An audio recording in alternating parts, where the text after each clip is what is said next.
అతడు దొంగతనాల్లో ఆరితేరిపోయాడు. కానీ ఎంత పెద్ద దొంగ అయినా ఎప్పుడో ఒకప్పుడు తప్పటడుగు వేయాల్సిందే కదా.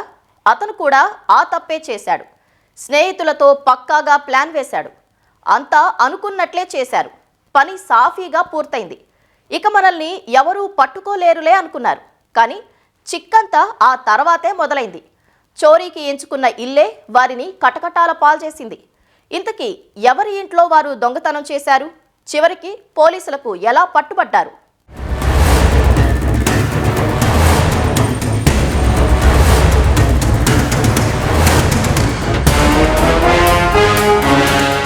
సాధారణంగా హై ప్రొఫైల్ ఉన్న ఇంట్లో చోరీ చేయాలంటే ఎవరూ సాహసం చేయరు. ఒకవేళ చోరీ చేసినా ఈజీగా దొరికిపోతామన్న భయం ఉంటుంది. కానీ గుంటూరులో 5 దొంగలు ఏకంగా ఎమ్మెల్యే తల్లి ఇంట్లోనే చోరీకి పాల్పడ్డారు. 42 సవర్ల బంగారం, 10.5 కేజీల వెండి, ₹1,00,000 నగదు కాజేశారు. సీన్ కట్ చేస్తే వారం తిరిగేలోపే గుంటూరు పోలీసులు 5 అరెస్టు చేశారు.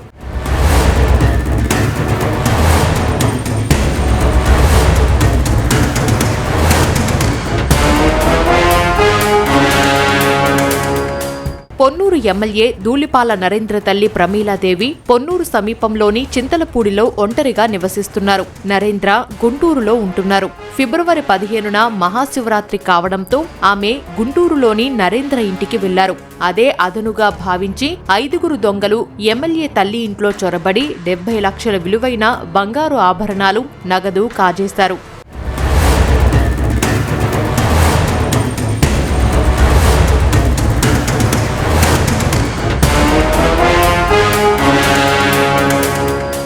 ప్రధాన నిందితుడు ఏలూరు జిల్లాకు చెందిన రాకేష్ గా గుర్తించారు. రాకేష్ దొంగతనాల్లో ఆరితేరాడు. అతనిపై ఇప్పటికే 34 కేసులు ఉన్నాయి. సొంత జిల్లాల్లో పోలీసుల నిఘా పెరగడంతో ఇతర జిల్లాలపై దృష్టి పెట్టాడు. ఈ క్రమంలో చీరాలలోని తన స్నేహితుల వద్దకు వెళ్లి చీరాల బీచ్లో కారు దొంగతనం చేశారు.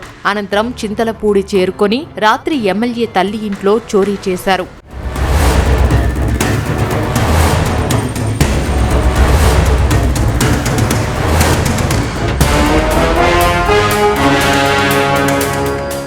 ఆశీర్వాదం ఎవరైతే కొత్తపట్నం అతను ఉన్నాడో కొత్తపట్నం అతనితో ఉన్న పరిచయం మీద వీళ్ళు అక్కడికి వస్తారు, కొత్తపట్నంకి వస్తారు. కొత్తపట్నంకి వచ్చి ఒక ఈత ముక్కల్లో ఒక అఫెన్స్ చేస్తారు. ఈత ముక్కల్లో ఒక దొంగతనం చేస్తారు. ఆ దొంగతనం చేసినాక మళ్ళా వాళ్ళు బీచ్కి వెళ్తారు.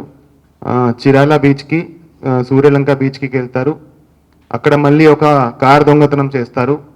ఆ దొంగతనం చేసిన కారులో ఇక్కడికి వచ్చి చింతలపూడికి వచ్చి ఈ అఫెన్స్ చేయడం జరిగింది. చోరీ అనంతరం నిందితులంతా తమకు పరిచయం ఉన్న ఏలూరు జిల్లా చాటపర్రు సర్పంచ్ రఘు వద్దకు వెళ్లారు. అతనికి చోరీ చేసిన వెండి ఆభరణాలు విక్రయించారు. అందులో కొన్ని ఆభరణాలు రఘు తన దగ్గరే పెట్టుకున్నాడు. మరికొన్ని అమ్మేశాడు. కొన్ని బంగారు ఆభరణాలను రాకేష్ తల్లికి ఇచ్చి భద్రపరచమని చెప్పాడు. మరికొన్ని ఆభరణాలు ప్రసాద్ అనే వ్యక్తికి నిందితులు అమ్మేశారు.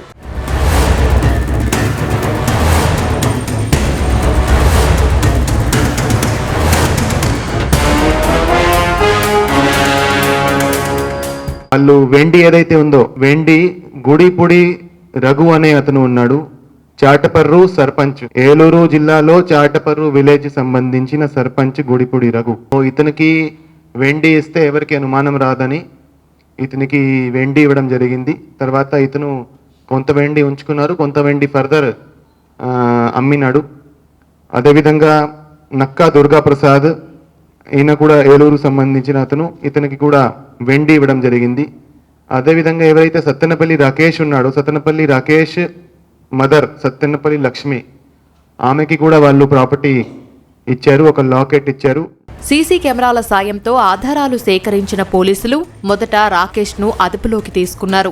ఆ తర్వాత రాకేష్ ఫోన్ ఆధారంగా రఘు, రాకేష్ స్నేహితులను గుర్తించి అరెస్టు చేశారు. వీరి వద్ద నుంచి దాదాపు 70 లక్షల రూపాయల విలువ చేసే 42 సవర్ల బంగారు, 10.5 కేజీల వెండి, ₹1,00,000 నగదు స్వాధీనం చేసుకున్నారు. ఈ కేసులో మొత్తము 8 మంది ముద్దాయిలని గుర్తించడం జరిగింది. దాంట్లో 8 మందిలో ఈరోజు 5 మందిని అరెస్ట్ చేసి రిమాండ్కి పంపించడం జరుగుతుంది. దీంట్లో ఈ 5 ముద్దాయిలలో దగ్గర నుంచి 100% రికవరీ, ఏదైతే 42 సావరన్స్ గోల్డ్, అదేవిధంగా 10.5 kg సిల్వర్, 1 లక్ష క్యాష్, మొత్తం కూడా 100% రికవరీ కూడా చేయడం జరిగింది.